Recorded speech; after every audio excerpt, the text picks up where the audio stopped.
दोस्तों, बहुजन समाज ने कई महापुरुषों को जन्म दिया जिन्होंने इस देश की व्यवस्था को बदलने की कोशिश की। बाबा साहब डॉक्टर भीमराव अंबेडकर ने संविधान देकर हमें समानता और अधिकारों की ताकत दी। कांशीराम ने हमें राजनीतिक शक्ति दी और कई बहुजन नेताओं ने इस संघर्ष को आगे बढ़ाया। लेकिन सवाल यह उठता है कि जब हमारे समाज में इतने बड़े नेता हुए तो बहुजन समाज आज भी बंटा हुआ क्यों है? हमारे नेता एक क्यों नहीं होते? क्या इसके पीछे कोई साजिश है या हम खुद ही अपनी सबसे बड़ी कमजोरी हैं? आज इस वीडियो में हम इन सवालों के जवाब खोजेंगे और जानेंगे कि बहुजन एकता क्यों नहीं बन पाती। इसलिए वीडियो को आखिर तक जरूर देखें और बहुजन जननायक चैनल को सब्सक्राइब करें ताकि हम अपनी आवाज को और बुलंद कर सकें। बाबा साहब अंबेडकर ने बहुजन समाज को एक मजबूत विचारधारा दी, लेकिन उनके जाने के बाद यह आंदोलन कमजोर पड़ गया। बाबा साहब के बाद बहुजन समाज को एकजुट करने की जिम्मेदारी कई नेताओं ने उठाई, लेकिन कोई भी स्थायी रूप से इस आंदोलन को आगे नहीं बढ़ा सका। इसके पीछे कई कारण हैं जिन पर हमें गहराई से विचार करना होगा। बहुजन समाज के नेताओं का सबसे बड़ा दुश्मन उनका अपना स्वार्थ बन गया है। कई ऐसे नेता हुए जिन्होंने बहुजन एकता का नारा दिया, लेकिन जब उन्हें सत्ता मिली तो उन्होंने अपने ही समाज से दूरी बना ली। हमने देखा है कि जब भी कोई बहुजन नेता सत्ता में आता है तो वह व्यक्तिगत लाभ और राजनीतिक समीकरणों के कारण अपने ही समाज की अपेक्षाओं को भूल जाता है। नतीजा यह होता है कि बहुजन समाज में बार बार नए नेता उभरते हैं, लेकिन वे एक मंच पर आने के बजाय अलग अलग गुटों में बंट जाते हैं। इतिहास गवाह है कि जब जब बहुजन समाज मजबूत हुआ तब तब ब्राह्मणवादी ताकतों ने षड्यंत्र रचकर हमें कमजोर करने की कोशिश की।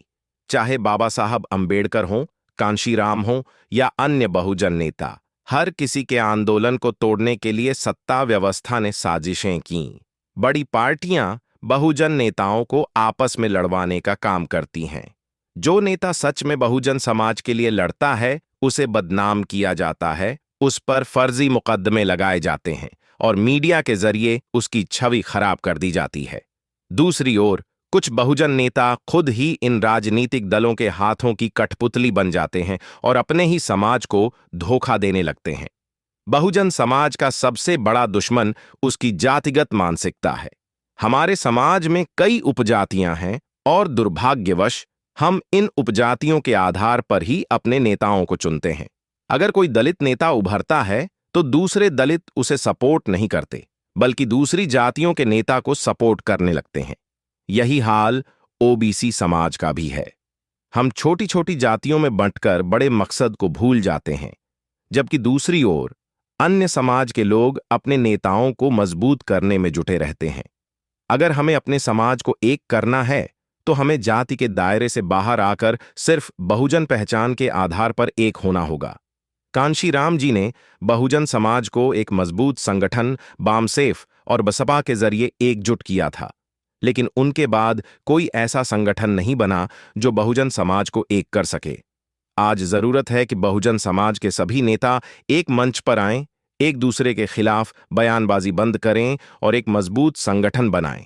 अगर बहुजन समाज को अपने हक की लड़ाई लड़नी है तो एकता ही उसका सबसे बड़ा हथियार हो सकता है। हमें जाति और क्षेत्र की राजनीति से ऊपर उठकर बहुजन एकता पर ध्यान देना होगा।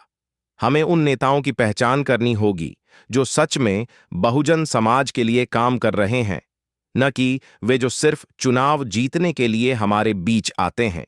आज के जमाने में मीडिया हमारे खिलाफ काम कर रहा है। हमें अपनी आवाज को बुलंद करने के लिए सोशल मीडिया का सही इस्तेमाल करना होगा। सिर्फ वोट देने से कुछ नहीं होगा। हमें अपने हक और अधिकारों के लिए हर जगह संघर्ष करना होगा। बहुजन समाज के युवाओं को राजनीति में सक्रिय भूमिका निभानी होगी ताकि वे अपने समाज के लिए मजबूत नेतृत्व तैयार कर सकें। अगर बहुजन समाज के लोग और नेता एक नहीं हुए तो हमारा भविष्य हमेशा अधूरा रहेगा। अगर हम चाहते हैं कि बहुजन समाज मजबूत बने तो हमें जाति, क्षेत्र और निजी स्वार्थों से ऊपर उठकर एकजुट होना होगा। अगर आप भी बहुजन एकता चाहते हैं तो इस वीडियो को ज्यादा से ज्यादा शेयर करें ताकि यह संदेश हर बहुजन तक पहुंचे। और हां, चैनल को सब्सक्राइब करना न भूलें, क्योंकि यही एक प्लेटफॉर्म है जहां बहुजन समाज की सच्ची आवाज उठाई जाती है। जय भीम, जय बहुजन।